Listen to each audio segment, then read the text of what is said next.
presentarles al doctor Rafael Pérez, emergenciólogo, Premio al Liderazgo en Investigación y Ciencias de la Salud por el Bienestar de la Humanidad 2019, doctor honoris causa por la Universidad Europea del Atlántico. El doctor Pérez abordará la evolución de la emergenciología en los tiempos actuales de la seguridad social. Su enfoque se centrará en las nuevas exigencias y oportunidades que se presentan en este contexto para los emergenciólogos. Un aplauso, por favor, para él. Gracias, doctor, por estar aquí con nosotros. Bienvenido. El tiempo es suyo.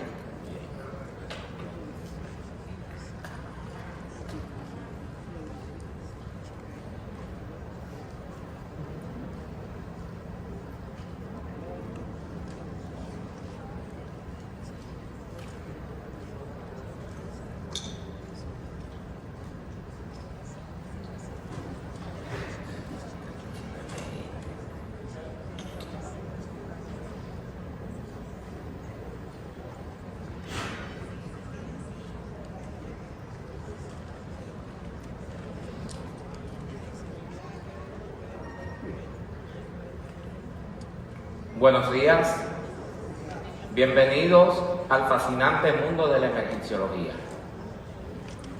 Para nosotros es un placer poder compartir con ustedes, todos los emergenciólogos, médicos generales, residentes, otros especialistas que quieren aprender mucho más de esta fascinante materia, esta fascinante su especialidad, así como han dicho otros expositores anteriores.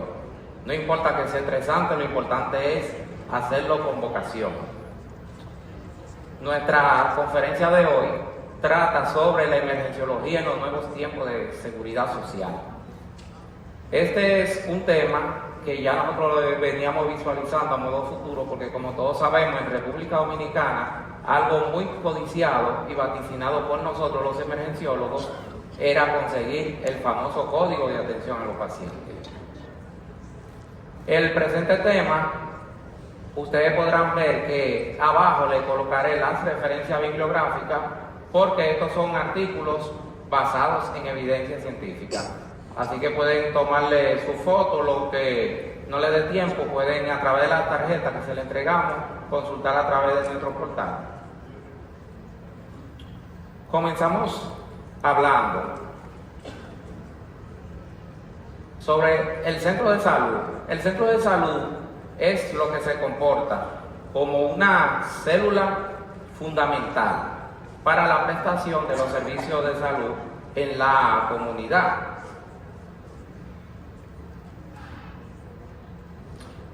Entonces, esta célula funciona a modo de empresa, pero también la misma tiene la función de una producción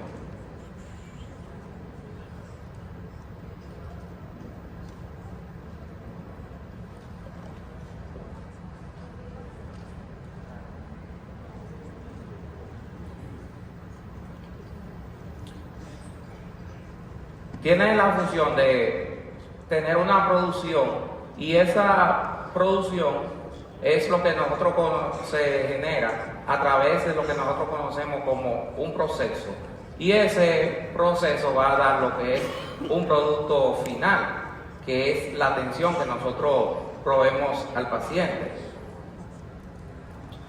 Esa producción se determina por la demanda de los servicios del paciente, los cuales pueden ser tanto pediátricos como traumatológicos, geriátricos, oncológicos, etc. Y entre esos servicios, esas células van a contar con una área muy demandada, que son los servicios de emergencia, los cuales deben de estar disponibles las 24 horas. Entonces, con el tiempo, los centros de salud se han tenido que ir adaptando a la nueva realidad, porque ahora ellas son prestadoras de servicios de salud y ellos funcionan a través del método de autogestión.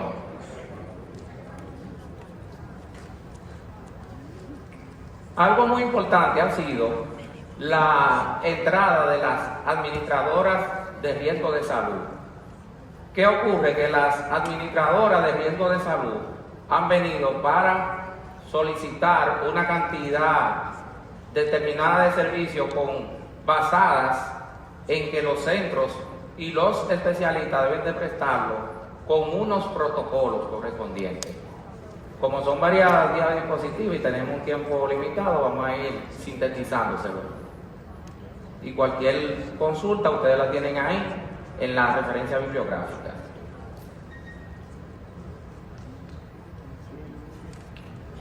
Las ARS y los centros de salud tienen que funcionar adaptándose a lo que es el sistema ISO 9001. Este sistema, que significa la abreviatura ISO, International Standardization for Organization 9000, hoy 9001, surge en 1947 como un requisito para las empresas poder ofrecer una mejor calidad de servicios unificados. Entonces, con ello lo que se pretende es eficientizar el uso de los recursos. También se pretende la creación de las redes de prestadores de servicios de salud para los servicios. En este caso, en el ámbito salud, son tanto clínicas privadas como hospitales, en este caso específicamente de autogestión, pero del sector público ya parte de las ARS privadas en algunos casos los asumen. También tiene que ver con el contrato y pago de los servicios, ya que estos tienen que tener una auditoría de lo mismo. Es decir, que los servicios que usted realiza van a ser siempre auditados. La evaluación de la calidad también es algo muy importante en estas normas y por lo tanto la organización es fundamental, algo que se correlaciona con lo que había hablado anteriormente la doctora Grisely Pozo. Los procesos todos deben ser protocolizados. Ustedes escuchan en los centros de salud, escuchan inclusive en la sociedad, no solo en SODOEN, sino en todas las sociedades, que habla sobre los diferentes protocolos. Entonces, esas son exigencias donde tú me justificas los procesos, lo que tú realizas para una determinada acción o procedimiento, el cual yo justifico cómo te lo puedo pagar y si aplicas. Y las ARS, como todos sabemos, suelen maniobrar a veces estos procedimientos muchas veces subestimando. Y no solo ocurre que ahora ocurriría en el nuevo caso de emergenciología, ocurre con otras especialidades, especialmente quirúrgicas. Entonces, el servicio de emergencia es el proveedor interino que más beneficio le genera a los centros de salud como a las administradoras de riesgo de salud. Todos conocemos ese populoso código sombrilla. ¿Por qué? Porque las administradoras de riesgo de salud nunca le querían pagar todos los servicios a los centros y clínicas privadas porque no todos los especialistas interinos que tiene aplican y tenían la categoría o calidad para prestar ese determinado servicio. Por lo tanto, las clínicas y centros privados recurren a lo que es el código de sombrilla, donde te englobo ese personal, ahí está incluido el servicio de emergencia o urgencia y de ahí ellos consiguen los ingresos.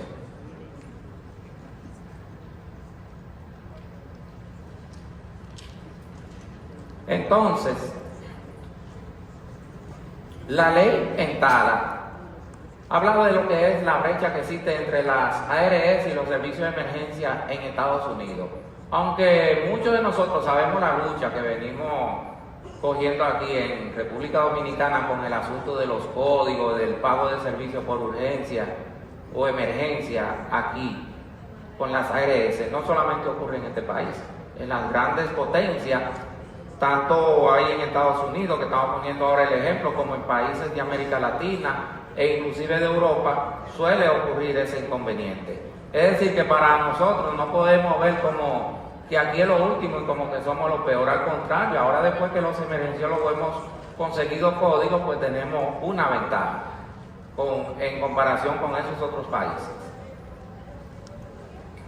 Y habla de una legislación, eso tiene que ver desde los tiempos del periodo de gobierno del presidente Donald Trump, porque como ustedes sabrán, hay gente visionaria con un sentido comercial, pero no obstante a que los empresarios siempre entre ellos se apoyan y a veces utilizan el poder político, los médicos de emergencia, los emergenciólogos, venimos luchando siempre para que los servicios de emergencia y urgencia puedan ser cubiertos, porque hay ocasiones en las cuales un paciente amerita con carácter de urgencia.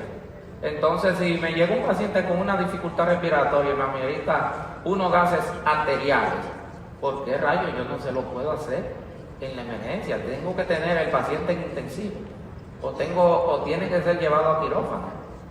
Si tú sabes si tiene una condición que hasta yo desde ahí se la puedo comenzar a tratar, a manejar. Es decir, que esos son algunos percances que con el tiempo se han ido discutiendo y resolviendo. Todos conocemos lo de la famosa factura médica sorpresa, el famoso copago, que son diferencias. Sabemos que esa diferencia a nivel de las diferentes consultas y especialidades se pagan, pero el servicio de emergencia no se puede cobrar eso, ni tampoco las ARS lo pagan. Entonces ya todos sabemos que aquí en República Dominicana ya vamos a la vanguardia, porque ya han habido conversaciones entre las autoridades del colegio médico y así como las autoridades de SODOEN y de la Sociedad de Imágenes para lograr obtener esa autorización, como quien dice, de las administradoras de riesgo de salud y otorgarnos ese código a nosotros.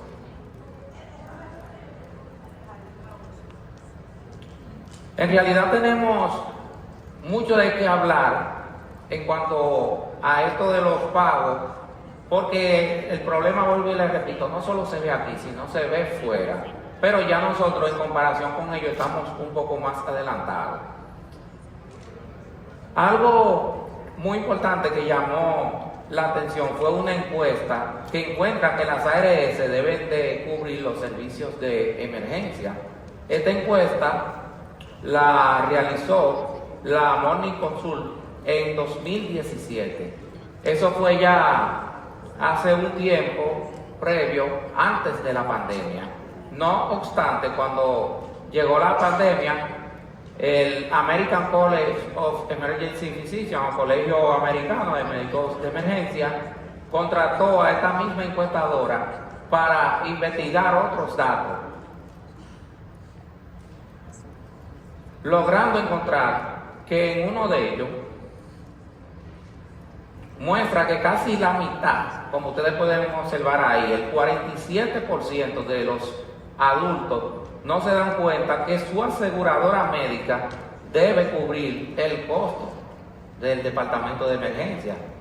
¿Por qué? Porque cuando ellos llegaban a los centros de salud encontraban que le cobraban algo. Y muchas veces a usted se le presenta una emergencia, usted no va con un cálculo económico, mental, ni en los bolsillos para cuando llegue allí voy a tener que pagar esto. En otra encuesta, también muchas personas confían en el departamento de emergencia como su principal o única fuente de atención médica inmediata, y eso no hay que decírselo a ustedes. Ustedes conocen ustedes la mayoría y hasta saben los nombres de 2 o 3 pacientes, y hay hospitales hasta donde más que acostumbran a vivir metidos en el área de emergencia. ¿Pero por qué?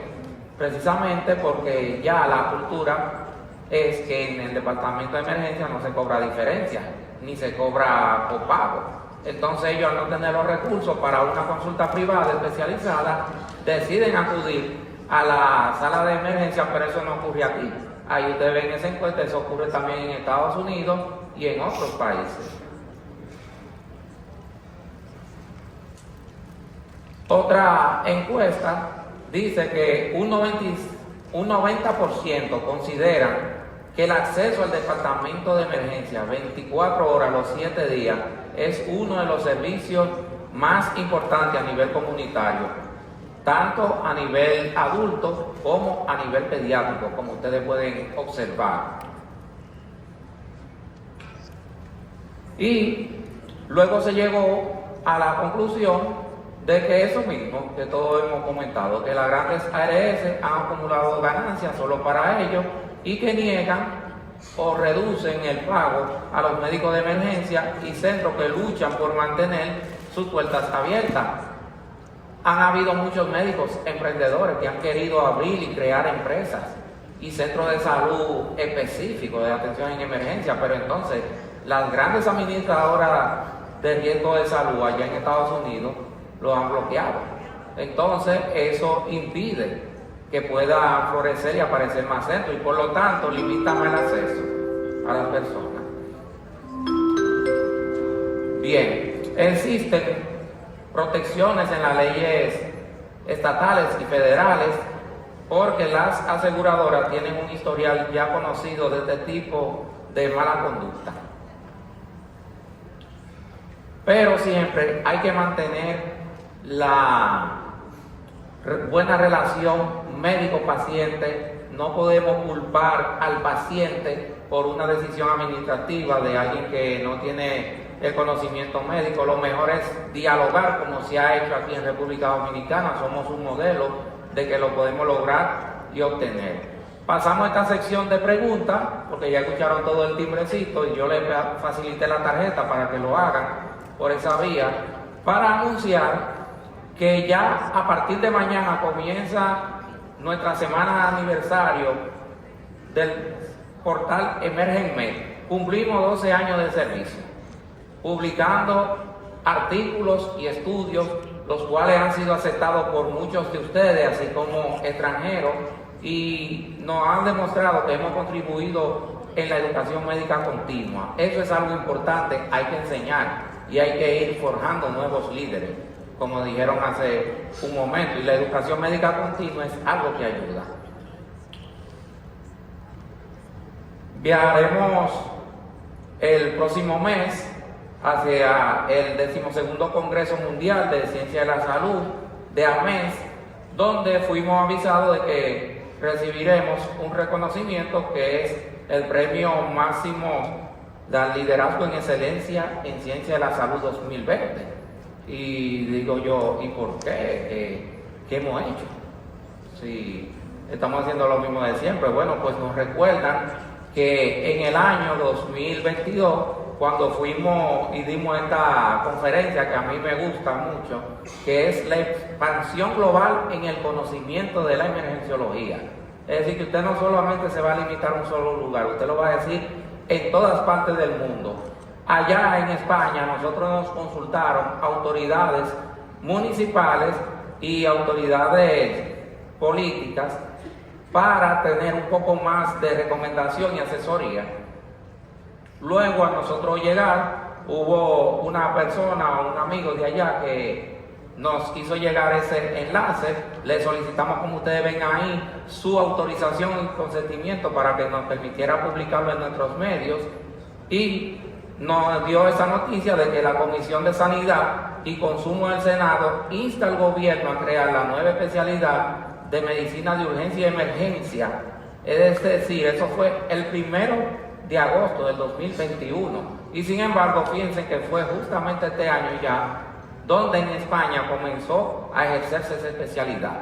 Eso, nosotros no somos autores intelectuales, son los mismos españoles a través del CESME, que tienen ya varios años, pero nosotros fuimos una fuente de consulta internacional. Y la emergenciología crece y se expande. Bienvenido al fascinante mundo de la emergenciología, y tiene todas nuestras redes sociales para los que deseen consultarnos. Y muchas gracias, creo que cumplimos, nos sobró tiempo. Gracias a usted, doctor. Le pedimos que continúe en el escenario para hacerle un reconocimiento. Le pido a nuestro representante de la asociación, por favor.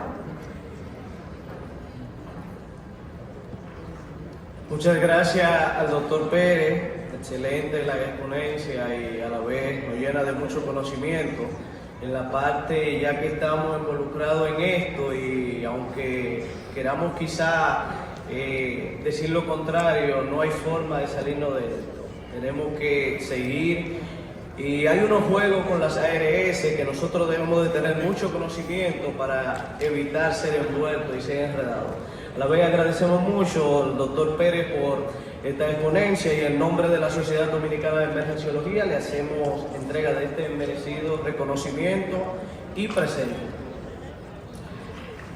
Felicidades, pueden colocarse en el centro para la foto de recuerdo.